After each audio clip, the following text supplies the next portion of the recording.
Hello and welcome to the Confident at Work podcast. I'm your host and your confidence coach, Anna Manning. And today I want to talk to you about why confidence problems can sometimes feel like whack a mole. So let's say you work on speaking up in meetings. Great, maybe you get a bit better at that. Then suddenly you find yourself obsessing over an email that could have been sent 10 minutes ago. Maybe you work on that. Great. Then an issue with presenting shows up. And maybe you get a bit better at that. Great. Only to find yourself completely thrown when you are speaking to someone who's more senior. So, you work on that, and then some kind of imposter syndrome appears somewhere else. And maybe you start thinking, what is wrong with me? Why does there always seem to be a confidence problem showing up? Even if I fix one, it's like a game of whack a mole where there's another problem to fix. But what if you don't actually have a lot of different confidence problems? What if you have one or maybe a very small number of underlying patterns that are just showing up in lots of different places? So, in this episode, I'm going to talk to you about why we have potentially lots of different problems when it comes to our confidence. And I'm going to give you a gardening analogy about focusing on the soil versus focusing on pulling up the weeds.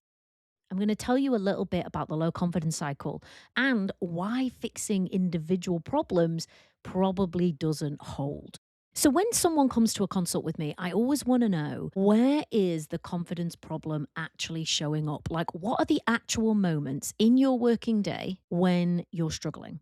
And they might tell me about speaking up in meetings. They might tell me about presenting. They might tell me about obsessing over an email. They might tell me about senior stakeholders or being confident when they get challenged or things are a little more unsure. They might talk to me about having really difficult conversations. But here's the thing, although I want to know every single scenario where the low confidence is showing up for you, confidence isn't actually organized by a workplace scenario at all.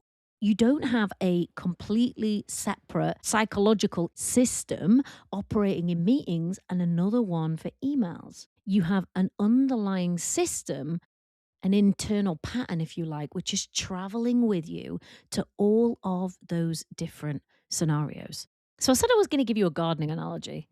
Let's see if this one lands. The soil and the weeds. The weeds are the visible problems, but the soil is what's underneath.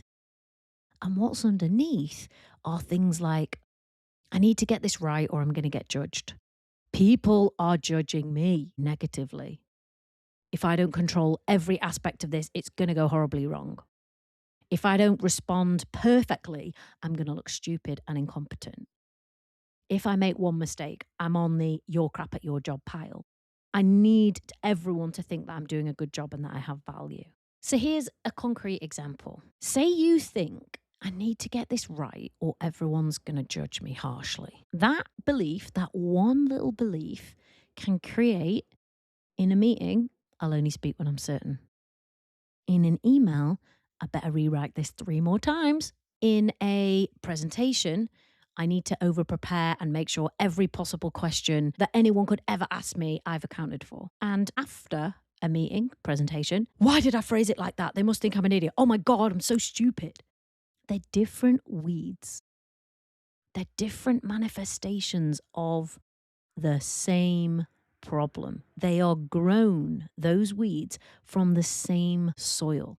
Unless you fix the soil, it will keep producing the same weeds. That's why fixing individual problems doesn't hold. So sometimes someone will come to me and be like, oh, I just need help with presenting. And I'm like, okay, let's talk about it. And when we actually get down to it and I ask them, is this problem, this confidence problem, showing up anywhere else? 99 times out of 100, they'll give me a list of areas where it is also showing up. So we're often given advice about a particular issue. So like, oh, I noticed you didn't speak up much in that meeting. I think you just need to speak up more. Or I think you could be more assertive. Or you should just stop caring what other people think. Or don't worry about making mistakes. Like failure is the path to success.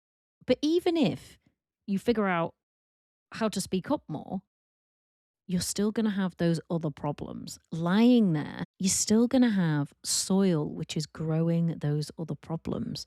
You can pull one weed and you might get more assertive or get better at speaking up in meetings. But if the underlying soil is still producing that belief, I have to get everything right or everyone's going to judge me negatively, then the pattern is simply going to migrate somewhere else. Now it's the email. Now it's the presentation. Now it's the promotion application. Now it's, well, actually, you know what? I was okay at that level, but now I've been promoted. The gloves are off and my confidence is wobbling. Or now, because of a tricky situation, I've completely lost my confidence, it's crumbled and it's all gone to pot. The apparent inconsistency with your confidence is actually consistency. The context changes. So the weeds might look different, but the system underneath them, the soil stays the same. So, whilst you might just want to work on presentations or you might just want to work on speaking up in meetings, and great, good thing to do, it actually won't change necessarily the underlying problem. And that's the work you actually want to do if you want to develop confidence, which is going to see you through your career. If it's going to be sustainable, if it's going to be reliable, you need to stop focusing on the individual problem and start focusing on what is creating the problem, the soil, which is underneath. So if fixing the weeds isn't enough, then what actually changes the soil so that the weeds stop popping up? And it's things which stay underneath. Learning to stop beating yourself up and treat yourself with respect, setting realistic standards, tolerating a mistake here and there without dragging yourself backwards through 10 bushes because of it. Learning to evaluate fairly.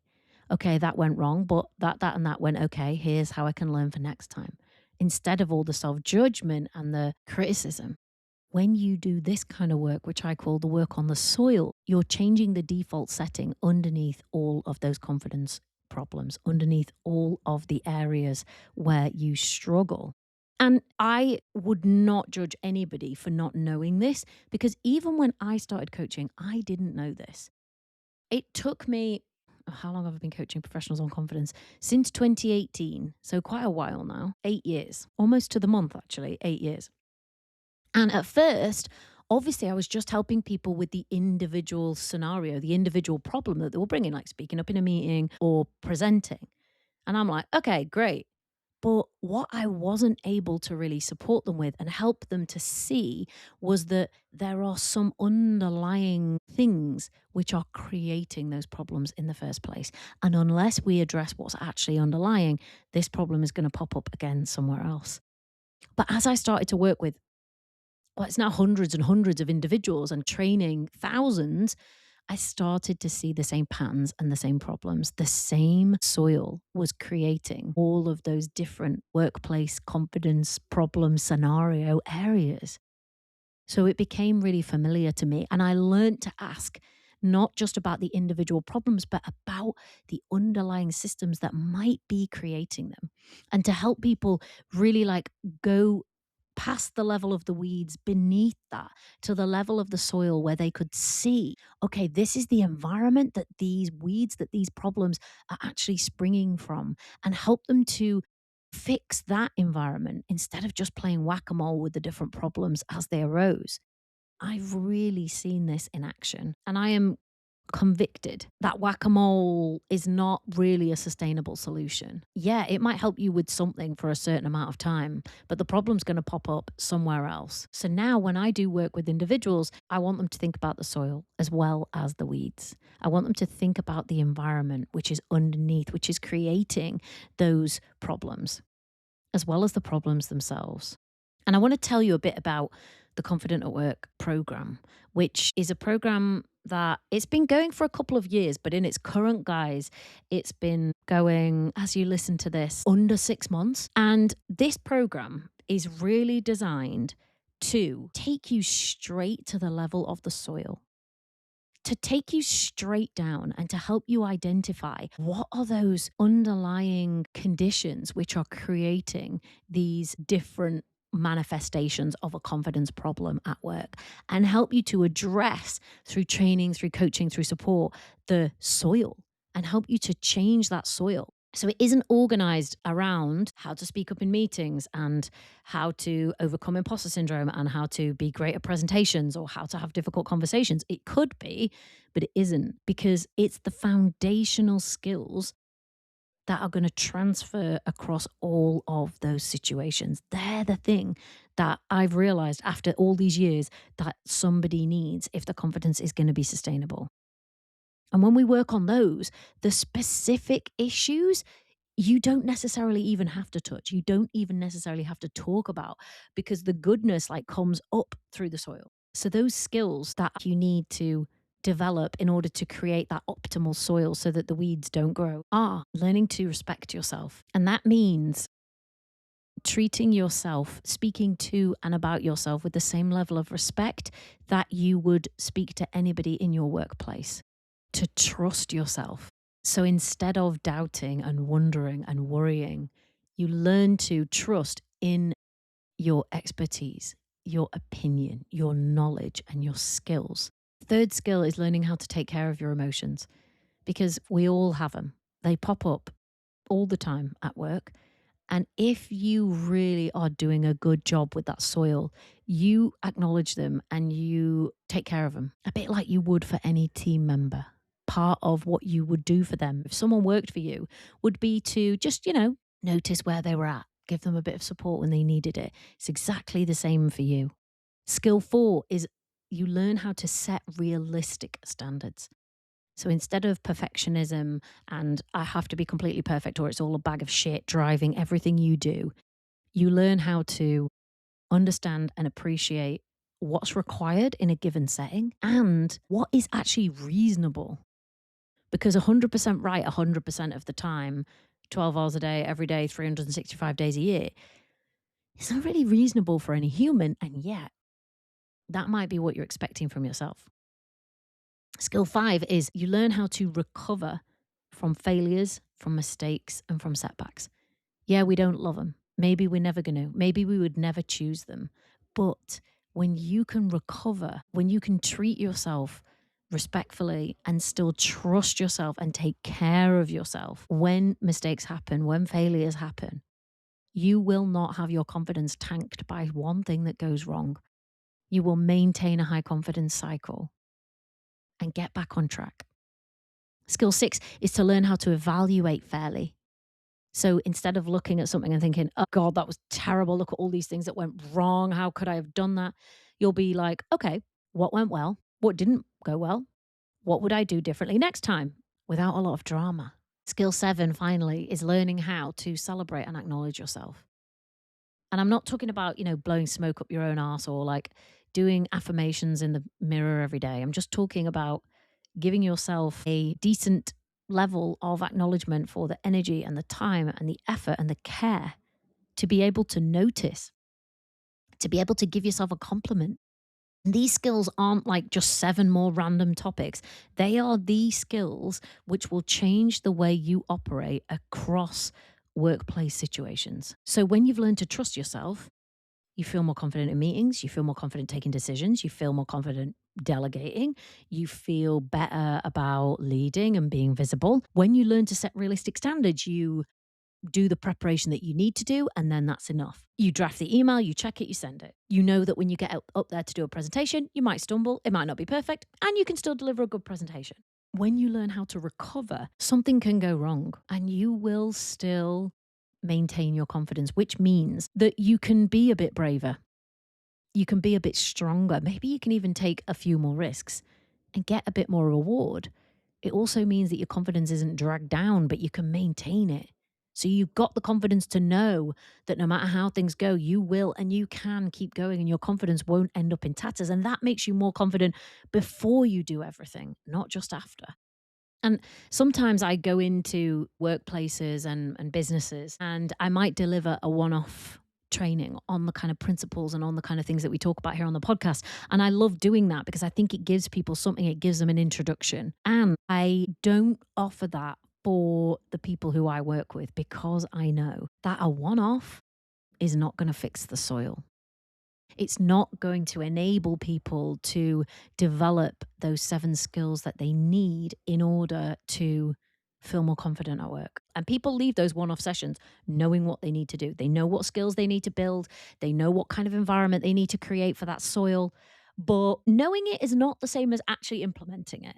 Real world application, that's where change actually happens. Someone learns about self trust on a Tuesday morning when they're in a difficult conversation, or on a Wednesday afternoon when they have to make a decision and they can just make it instead of asking three colleagues whether it's right. Those are the moments where the soil changes, and it takes a bit of time.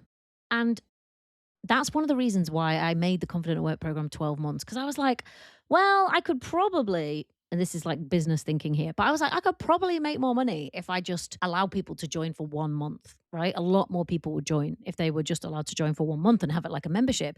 But then I was like, yeah, but I actually don't believe that I can help somebody to change the soil and to develop the skills that they need to feel more confident at work for the long term in 1 month. I just can't do it. I am not at that level of skill yet. And to be honest, I don't know if anyone is or if I'm ever going to be. And so I was like, okay, I'm not going to do that. I'm going to take that money off the table and I'm going to make it 12 months. And it's not 12 months because there's 12 months of, content that you need to get through. It's 12 months because you need time to actually go back into your Tuesday morning and see those patterns in different situations. You need repetition and real world experience. You need to have a mistake and deal with it completely differently to know that you can.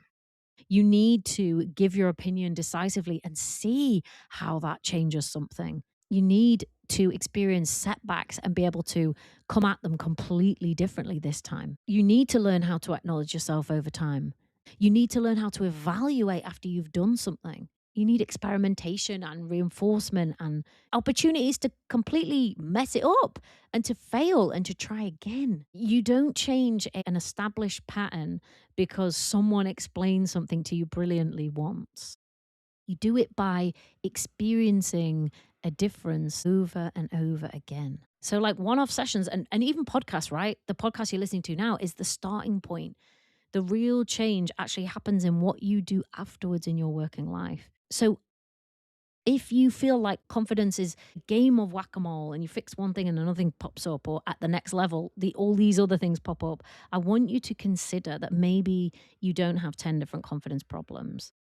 You have the same underlying pattern in 10 different situations. And once you can see the pattern, you can stop trying to fix each individual weed and you can start working on the soil. And that's what Confident at Work, the program, is designed to do. Not to teach you how to feel confident in meetings and separately how to feel confident presenting.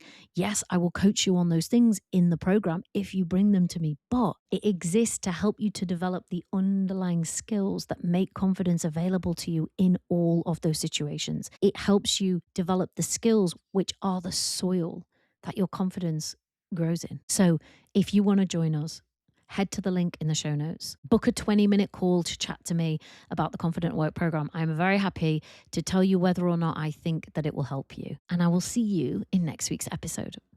Bye. Confidence, confidence, confident. I can be confident. Confidence, confidence, confident. I can be confident at work.